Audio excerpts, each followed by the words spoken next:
ये फिल्म एक जज्बे की कहानी है जो ये सिखाता है कि जीवन में कितनी भी बुरी कंडीशन आ जाए पर इंसान को कभी हार नहीं मानना चाहिए। तो चलिए शुरू करते हैं। फिल्म की शुरुआत में हमें योशी से मिलवाया जाता है। योशी को ट्रेवलिंग का बेइंतहा शौक है। उसका एक शौक है अमेजन के जंगल में जाने का। अमेजन के जंगल में पहुंचने से पहले वह वहां के एक करीबी इलाके में पहुंचता है, जिस इलाके में बहुत सारे टूरिस्ट कैंपिंग के लिए आते हैं। यहाँ योशी को मार्कस नाम का एक लड़का मिलता है और उसे भी योशी की तरह ट्रेवलिंग का बहुत ज्यादा शौक था और इसी शौक और बातों ने इन दोनों को बहुत अच्छा दोस्त बना दिया। मार्कस योशी को केविन यानी अपने दूसरे दोस्त से मिलाता है जो एक फोटोग्राफर है और इस सिलसिले में जंगलों में आना जाना उसका भी लगा रहता है। एक जैसे शौक और काम होने की वजह से ये तीनों जल्द ही अच्छे दोस्त बन जाते हैं और इनका बहुत ही अच्छा ग्रुप बन जाता है। ये लोग कई दिन यहाँ कैंपिंग करते हैं और बहुत एंजॉय करते हैं। एक दिन जब योशी अकेले ही उस टाउन में घूम रहा था तो उसे एक अनजान आदमी मिला। हैरानी की बात यह थी वो योशी का नाम जानता था। उसने योशी से पूछा, क्या तुम्हें अमेजन के जंगलों में जाना पसंद है? मैं जानता हूँ तुम वहाँ जाने के लिए बेताब हो और इसमें मैं तुम्हारी मदद कर सकता हूँ। कार्ल ने एक शॉकिंग बात योशी को यह भी बताई कि जंगलों के बीचों बीच वहाँ एक इंडियन कबीला भी रहता है जो मान लो कि जंगली लोग हैं और उनके बारे में कोई भी नहीं जानता। ये सुनकर योशी और भी ज्यादा एक्साइटेड हो गया क्योंकि उसे जंगलियों से मिलने का बहुत ज्यादा शौक था। ये कार्ल नामी आदमी योशी से कहता है कि अगर तुम उनसे मिलना चाहते हो या वहाँ जाना चाहते हो तो मैं तुम्हारी मदद कर सकता हूँ। योशी जिसे एडवेंचर्स का बेइंतहा शौक था बिना इसके सोचे समझे कि कार्ल उसके साथ इतनी मेहरबानी क्यों कर रहा है। वो तो एक अनजान आदमी है और योशी को कैसे जानता है। यह सब कुछ सोचे बगैर उसने कार्ल के साथ जाने का फैसला कर लिया और उससे भी बड़ी बात उसने अपने दोनों दोस्तों को भी अपने साथ जाने पे राजी कर लिया। अगले दिन ये तीनों जाकर दोबारा कार्ल से मिलते हैं। कार्ल इस मर्तबा जंगल का मैप भी लेके आया था और जंगल का मैप दिखाते हुए वो बताता है कि इन्हें हाइकिंग करते हुए 3 से 4 दिन लग जाएंगे उस जगह पर जाने में जहाँ पर वो ट्राइब रहते हैं, वो जंगली लोग रहते हैं। और उससे पहले यह सफर यह लोग एक प्लेन के जरिए करने वाले थे। अपने साथ सभी जरूरी सामान लेके ये लोग सफर शुरू कर देते हैं। सुबह का वक्त था जब ये लोग प्लेन के जरिए जंगल के करीब पहुंच गए। पूरा दिन इन्होंने जंगल में पैदल ही सफर शुरू किया और फिर रात होने पर कैंप लगाकर सो गए। आधी रात जब गुजरी तो इन सबकी आंख किसी की जोरदार चिल्लाने की आवाज से खुली। पता चला कि यह मार्कस की आवाज थी जिसके सर पे किसी कीड़े ने काट लिया था। खैर यह कीड़ा जहरीला नहीं था, इसलिए बिना किसी दिक्कत के इन्होंने अगली सुबह अपना सफर दोबारा शुरू कर दिया। पूरा दिन ये सफर जारी रखते हैं और शाम होने पर यहाँ तेज बारिश शुरू हो जाती है। बारिश में भी इन्होंने अपना सफर शुरू रखा था क्योंकि अगर यहाँ रुक जाते तो शायद बीमार पड़ जाते। चलते चलते फाइनली अब ये लोग एक ऐसी जगह पे पहुँचते हैं जहाँ पे कुछ लोगों का बसेरा था, यानी जहाँ कुछ लोग रहते थे लेकिन ये जंगली लोग नहीं थे, ये तो आम इंसान थे और ये एक गांव की तरह ही जगह थी। सभी लोगों ने इसका बहुत अच्छे से वेलकम किया। इनको खाने पीने का सामान देने के साथ साथ आराम करने की जगह भी दी और ये सब लोग उनके साथ अच्छी तरह घुल मिल गए क्योंकि ये सब लोग कार्ल को पहले से ही जानते थे। योशी और उसके साथियों को पता चला कि कार्ल यहाँ आता रहता है। खैर अगले दिन ये लोग इस कबीले से भी बाहर निकल आते हैं और अपना सफर शुरू कर देते हैं। रास्ते में आज इनके सामने कार्ल ने एक बंदर का शिकार कर दिया था। यहाँ से किसी भी शिकार का करना इलीगल था। ये लोग थोड़ा डरे लेकिन कार्ल हंसने लगा और वहाँ से आगे बढ़ गया। न चाहते हुए भी ये लोग पीछे पीछे चलते रहे और रात होने पे इन्होंने दोबारा कैंप लगा लिया। अगली सुबह इन लोगों को दोबारा सफर शुरू करना था। सफर करते हुए इस मर्तबा मार्कस से चला नहीं जा रहा था। उसके पाँव में जोर से दर्द हो रहा था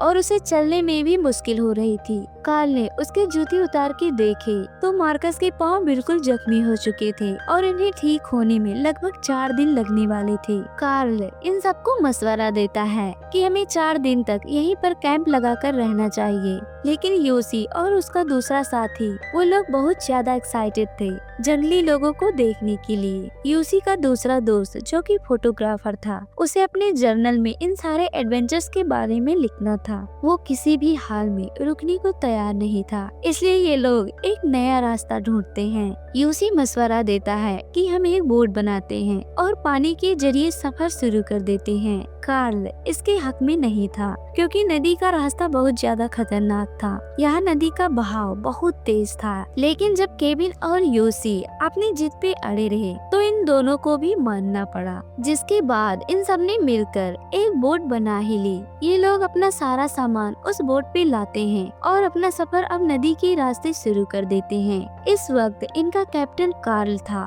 क्योंकि कार्ल ही वो इंसान था जिसे जंगल के रास्ते आते थे। थोड़ी देर तक तो इनका सफर आरामदायक था, लेकिन थोड़ी देर गुजरते ही नदी की तेज लहरों ने उनका बैलेंस खराब करना शुरू कर दिया। इस वक्त पे कार्ल का ख्याल था कि उन्हें अपनी बोट को साइड पर लगा देना चाहिए, लेकिन केविन अभी भी इसी जिद पर था कि उन्हें पानी की बहाव के साथ आगे बढ़ना चाहिए। शायद वो यहाँ के खतरों के बारे में नहीं जानता था। इन सब में कार्ल और उसके दरमियान में लड़ाई भी हो जाती है, जिसे बहुत मुश्किल से यूसी रोकता है और यूसी अब कार्ल की बात मानते हुए बोट को किनारे तक भी ले जाता है। इन लोगों ने अब यहाँ पर कैंप लगा लिया था। कैंप लगाने के बाद कार्ल ने फैसला किया कि वो लोग पूरी रात इस कैंप में रहेंगे और अगली सुबह अपना सफर शुरू करेंगे। इससे आगे उसका पानी के जरिए सफर शुरू करने का कोई इरादा नहीं था। उसने यह फैसला कर लिया कि अब वो पैदल ही सफर करेगा, लेकिन यूसी और केविन उसके इस फैसले के खिलाफ थे। उन्हें अब चलने में भी मुश्किल हो रही थी। उनका ख्याल था कि उन्हें पानी के जरिए ही सफर तय करना चाहिए। ये लोग अब मार्कस से मशवरा मांगते हैं। मार्कस के पाँव अब ठीक हो चुके थे, इसलिए उसने पैदल कार्ल के साथ सफर करने का डिसाइड किया, क्योंकि वो जानता था कि कार्ल को सरवाइव करना आता है और वह इसमें उसकी मदद कर सकता है। ऐसे ये लोग दो ग्रुप्स में डिवाइड हो गए। कार्ल ने अब इन लोगों को मैप दिखाया और ये फैसला किया कि 3 दिन बाद ये लोग जंगल के एक खास पॉइंट पर मिलेंगे। अब अगले ही 3 दिन तक कार्ल और मार्कस पैदल सफर करने वाले थे, जबकि यूसी और केविन बोट के जरिए सफर करने वाले थे। खैर ये लोग सफर शुरू कर देते हैं। पहले पहले नदी का सफर बिल्कुल नॉर्मल था, लेकिन फिर नदी में तूफान आ गया। लहरें इतनी ज्यादा भड़क गयी कि इनको इनकी बोट बैलेंस करना मुश्किल हो गया। बोट पानी के बहाव के साथ इन्हें भी बहा ले गई। वो तो शुक्र था कि सामने नदी में एक बहुत बड़े चट्टान ने इन्हें आगे बढ़ने से बचा लिया और अब ये अपनी बोट के साथ लटके हुए थे। सही वक्त पे कोई फैसला न करते तो अब इनकी जान भी जा सकती थी। यूसी बहुत ज्यादा घबराया हुआ था। वो तो कोई फैसला नहीं कर पा रहा था। तब केविन उससे कहता है, सुनो यूसी, मैं जंप करता हूँ और तैरते हुए वहाँ किनारे तक जाता हूँ। किनारे पे जाने के बाद मैं रस्सी फेंकू, तुम उसके जरिए मेरे पास आ जाना। लेकिन यूसी इसके लिए तैयार नहीं था। तब केविन ने उसे हौसला दिया और बहुत ही हिम्मत करके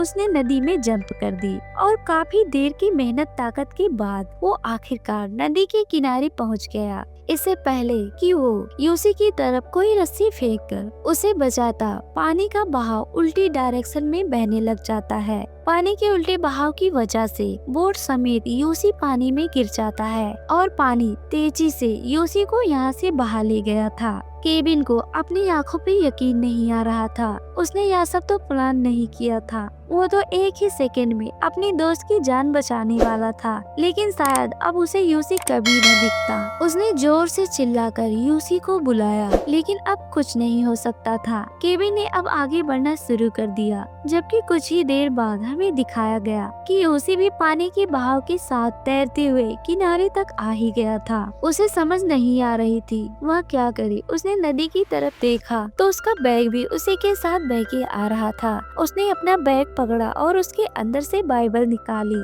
और उसे पढ़ने लगा। इस बैग में कार्ल ने कुछ गोलियां भी रखवाई थी। ये सर्वाइवल मेडिसिन थी जिससे ताकत मिलती थी। यूसी इस एक टेबलेट को खा लेता है और अब अकेले जंगल में अपने दोस्त के मिलने की उम्मीद में सफर शुरू करता है। काफी टाइम तक जंगल में भटकने के बाद जब उसे यहाँ से बाहर निकलने की कोई उम्मीद नहीं दिखी तो उसने उसने कार्ल का दिया हुआ मैप निकाला। मैप से डायरेक्शंस देखने के बाद उसने अपना दोबारा सफर शुरू किया। रास्ते में उसे फलों का एक दरख्त भी दिखा। काफी अरसे से उसने कुछ नहीं खाया था। फाइनली उसने दरख्त पर चढ़ के जब वो फल उतारने की कोशिश की तो वहाँ पर पहले से ही बैठे हुए सांप ने उसे काट लिया। सांप के इस हमले ने शुक्र है कि उसको कुछ नुकसान नहीं पहुँचाया। सांप भी अब उसके साथ ही नीचे आ गया और यूसी ने भी बिना वक्त जाया किए सांप के ऊपर एक पत्थर से हमला करके उसे मार डाला और उसे ही खा लिया। इस सब के बाद उसने रात में आराम करने का सोचा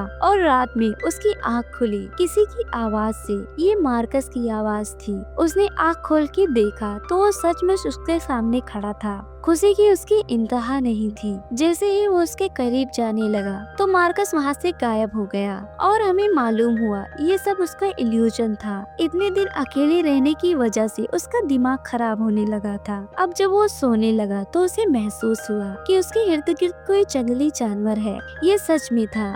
इस टाइम उसने अपनी जहानत का इस्तेमाल किया और लाइटर को चलाते हुए पीछे से गैस का स्प्रे कर दिया और आग के जरिए उस जानवर को अपने पास से भगाकर वो सो गया। सुबह जब वो उठा तो उसके सर में चुभन वाली दर्द हो रही थी। उसने जब अपने सर पे हाथ लगाया तो सर पे से खून निकल रहा था। उसे अपने सर पे कोई चीज हिलती हुई महसूस हुई और वह जान गया कि उसके सर में कोई कीड़ा घुस गया है। एक क्रीपी सीन यहाँ दिखाया जाता है जहाँ कीड़ा बिल्कुल उसके सर के अंदर है और वो उस कीड़े को दुम से पकड़कर अपने सर की खाल से बाहर निकाल देता है। खैर अब वो अपना आगे का सफर शुरू कर देता है। रास्ते में उसे बर्ड्स के अंडे भी मिले जिसे उसने तोड़कर खा लिया। थोड़े आगे जाने पर उसे एक ऐसी जगह मिली जहाँ पर पहले कबीले के लोग रहते होंगे। फिर किसी खतरे की वजह से वहाँ से चले गए। ये कैंप लगाने की अच्छी जगह थी। उसने कुछ देर बैठकर आराम किया। उसके पाँव में भी बहुत ज्यादा दर्द हो रहा था। उसने जब जूते उतारे तो देखा उसके पाँव कटे पड़े थे।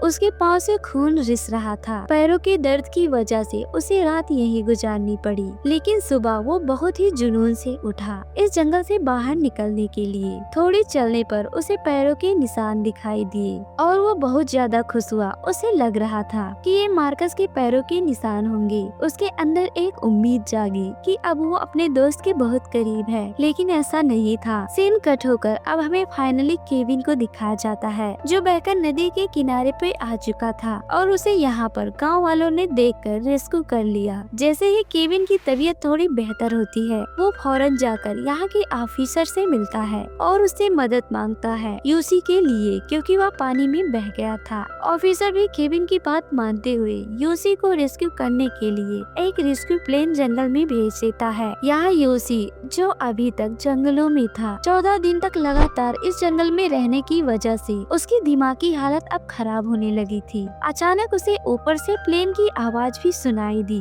उसके अंदर एक उम्मीद की किरण जागी और वो लाल कपड़ा लिए प्लेन को सिग्नल भी दे रहा था। लेकिन उसकी बदकिस्मती से प्लेन वाले न तो उसे देख पाए न सुन पाए। यहाँ प्लेन ने आकर रिपोर्ट दी कि जंगल में उन्हें यूसी कहीं नहीं मिला। यह सुनकर केविन की जान निकल गई और उसने एक और मर्तबा ऑफिसर से यूसी को बचाने के लिए मदद मांगी। इस वक्त ऑफिसर का ख्याल था कि यूसी जंगल में मर चुका होगा क्योंकि उसे जंगल में खोए हुए 2 हफ्ते गुजर चुके हैं और यहाँ तो कोई 5 दिन तक जंगल से न आए तो मान लिया जाता है कि वो मर गया होगा। लेकिन अभी भी केविन के दिल में कहीं ये उम्मीद थी कि उसका दोस्त जिंदा है। इसलिए वो गाँव के एक ऐसे आदमी से मिलता है जिसे जंगल का बहुत अच्छे से पता था और उससे मदद मांगते हुए वो यूसी को ढूंढने के लिए अब नदी के रास्ते से ही जंगल की तरफ दोबारा बढ़ता है। यहाँ जंगल में हम यूसी को देखते हैं कि जिसके दिमागी हालत खराब होने के साथ साथ उसके जिस्म की हालत भी खराब हो गई है। उसके अंदर बिल्कुल भी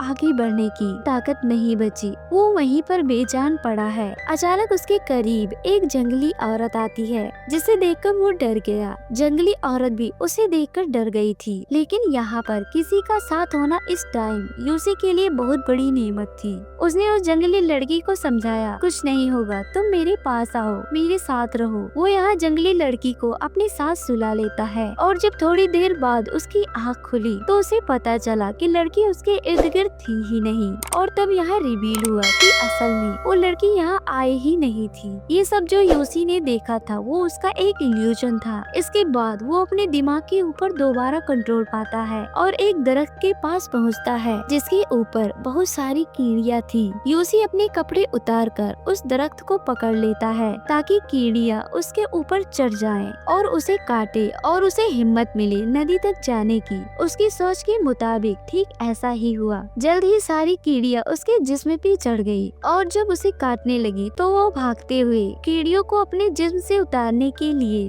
नदी तक पहुंच गया। फाइनली कीड़ियाँ साफ करने के बाद वो यहाँ वाइल्ड लिख के अपने नाम का साइन बनाता है ताकि जब भी केविन उसे ढूंढते हुए यहाँ पहुँचे उसे पता चल जाए कि यूसी यहाँ जिंदा है। वो ये सोच ही रहा था कि अचानक उसके सामने से एक कछुआ गुजरा। उसने फौरन एक पत्थर उठाकर उसे मारने की कोशिश की ताकि वो उसे मारकर खा ले और अपनी भूख मिटा ले, लेकिन फिर उसे इस कछुए पे तरस आ गया और उसने कछुए को नहीं मारा। खैर देखते देखते रात हो जाती है। अब यूसी को पता चल गया था कि वह नहीं बच पाएगा क्योंकि न उसके अंदर जान थी आगे बढ़कर अपना सरवाइव करने की और न ही अभी तक कोई उसे लेने आया था। वो समझ गया वो मर जाएगा। इसी कसमकस में वो सो भी गया। सुबह हुई तो एक अच्छी चीज हमने देखी कि केविन सच में उसे ढूंढते हुए नदी के इस किनारे तक आ गया था और उसने यूसी का बनाया साइन भी देख लिया। वो समझ गया कि यूसी यहीं कहीं करीब है, लेकिन बहुत ढूंढने पर भी यूसी उसे कहीं नहीं मिला और तब केविन को ना उम्मीद होकर यहाँ से जाना पड़ा। केविन को भी लग रहा था कि अब यूसी यहाँ जिंदा नहीं है। बोट का जनरेटर वापस जाने के लिए जैसे ही ऑन हुआ उसकी आवाज ने यूसी को जगा दिया। यूसी अब जोर जोर से आवाजें देकर केविन को बुला रहा था, लेकिन उसकी आवाजें इतनी दूर तक केविन तक नहीं पहुँच पा रही थी क्योंकि यहाँ लहरों का भी शोर काफी था और बोट अपना भी शोर था और बोट का अपना भी शोर था। ऐसे ही यूसी की आखिरी उम्मीद भी टूट गई। उसका दोस्त इतने करीब उसे बचाने आया, लेकिन शायद किस्मत उसका साथ नहीं दे रही थी। वो अब यही सोच रहा था कि एकदम से केविन ने पीछे मुड़कर देखा। वो आखिरी मर्तबा इस जंगल को देखना चाह रहा था। वो नहीं जानता था कि उसे यूसी दिख जाएगा। उसने फौरन शोर मचाकर बोट के ड्राइवर से बोट को वापस मुड़वा लिया। जैसे ही बोट किनारे पर लगती है, केविन भाग के यूसी के पास आता है और ये दोनों गले लग जाते हैं। ये बहुत ही इमोशनल सीन था। दोनों यहाँ रोने लगी थी। यूसी ये देखकर हैरान था कि वो अभी तक जिंदा है। वो यहाँ गॉड को थैंक्स करता है और फिर यूसी को लेकर वो अपने गांव चले जाते हैं। गांव में भी सब यूसी को देखकर हैरान थे। अमेजन के जंगलों में कोई 2 हफ्ते से ज्यादा सर्वाइव कर पाया था तो वो यूसी था। सब उसके बचकर आने का शुक्र अदा करते हैं। जिसके बाद कहानी की आखिर में हमें कार्ल और मार्कस के बारे में बताया जाता है। कार्ल एक क्रिमिनल था और उसने अपने किसी क्रिमिनल इरादे के साथ ही यूसी, केविन और मार्कस को अपने साथ लाया था। केविन और यूसी की किस्मत अच्छी थी कि उन्होंने अपना रास्ता बदल लिया, लेकिन मार्कस जो कार्ल के साथ गया था उन दोनों का आज तक कोई सुराग नहीं मिला। फिल्म के लास्ट में हमें पता चला कि यह फिल्म रियल इंसिडेंट पर बनाई गई थी और इस मूवी के जरिए यूसी के हौसले को बढ़ाया गया था और इसके साथ ही ये स्टोरी यहीं पर समाप्त हो जाती है। आशा करते हैं आपको यह स्टोरी पसंद आई होगी, तो प्लीज इस चैनल को अभी सब्सक्राइब करें और बेल आइकन को भी दबाएं ताकि आने वाले सभी वीडियो की जानकारी आपको मिलती रहे। मिलते हैं किसी और बेहतरीन स्टोरी के साथ, तब तक अपना ख्याल रखें। धन्यवाद।